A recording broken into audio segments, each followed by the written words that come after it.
After its reveal, Tony Hawk's Pro Skater 3+4 wasn't off to the greatest start, despite being long awaited. Now that it's out, the situation hasn't really changed that much. That doesn't mean that this is a bad game, on the contrary. I won't pretend that I wasn't hooked on its high score chase straight away, as usual. However, what plagues this second batch of Tony Hawk remakes reflects some of the fundamental problems with this console generation and the industry at large.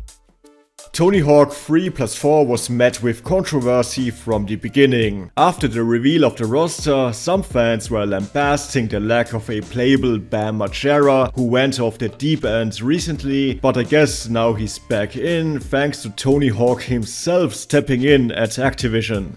Also, unlockable characters are now behind paywalls, but I guess that's just the way things are now, especially at Activision. Still, there was a bigger problem people noticed after the game's announcement. Tony Hawk 4 was the first one to take the high score formula into a traversable map with a mission structure. It laid the groundwork for the series' next evolution, Tony Hawk's Underground, which would become a full-blown sandbox game with a story. The remaster 4 cuts the free roaming altogether and only provides the arcade challenge of the prior titles. Now, you could argue that the free roam mode in 4 wasn't that deep anyway, and that the timed challenges still capture the core of the early games. Or that newcomers wouldn't notice the difference anyway, because on the surface, Tony Hawk 3+4 is undeniably a good title. Just like 1+2, it features the addictive arcade-style gameplay loop of the series, and the concept of chaining tricks remains one of the clearest examples of a visible, satisfying learning curve within a video game. Anybody can pick up and play Tony Hawk and pull off a few stunts for a couple of minutes, but mastering its controls and style of combo making requires a bit of patience. There are few titles where learning and improvement is this noticeable, simply by looking at your own tricks and high scores getting more and more consistent, despite never losing its challenge or the tension that comes with trying to finish a combo.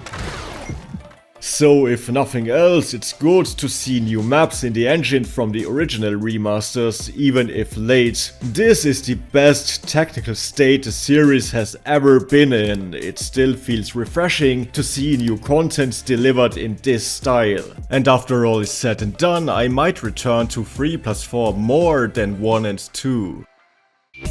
But even if you don't have any attachment to the missing free roam mode, Tony Hawk 3+4 is an anachronistic effort that misses the point of the originals, not just 4 but also part 3. 3+4 still has its own vibe and level design, which is slightly more vibrant, with a few more moving objects, and in the remake there are some additional lava and firework effects and stuff like that while grinding. Part 3 in particular also feels more inventive when it comes to side quests and finding secrets within its maps. Everything is just a little more alive than in 1 and 2. However, one core appeal of the original sequels was their innovation, pushing the concept forward to its perfection. One key aspect was the introduction of new ways to chain your moves into seamless combos, be it wall plants, manuals between each trick, or using reverts out of a half pipe.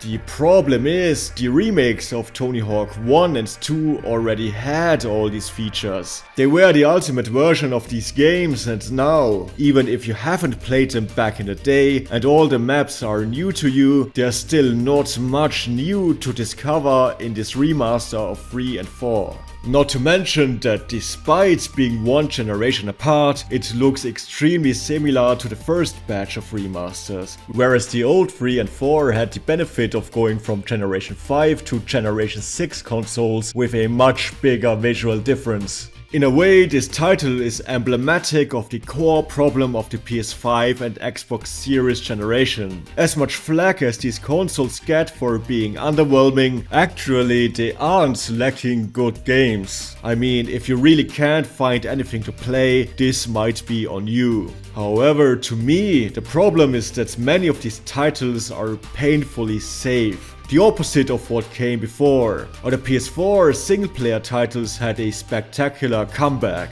Many series were reinvented or made surprising comebacks. But one generation later, it feels like we're barely getting very unspectacular and conventional sequels, which back in the day would have come out 2 years later, not 4 to 6 years later. For example, the reboot of God of War felt quite fresh and had a big impact on the gaming industry, whereas God of War Ragnarok 4 years later didn't feel that different and didn't make a big splash anymore. There are many more sequels that were like this, from Tears of the Kingdom to Horizon or Resident Evil Village. And Tony Hawk's 3+4 is actually one of the worst examples.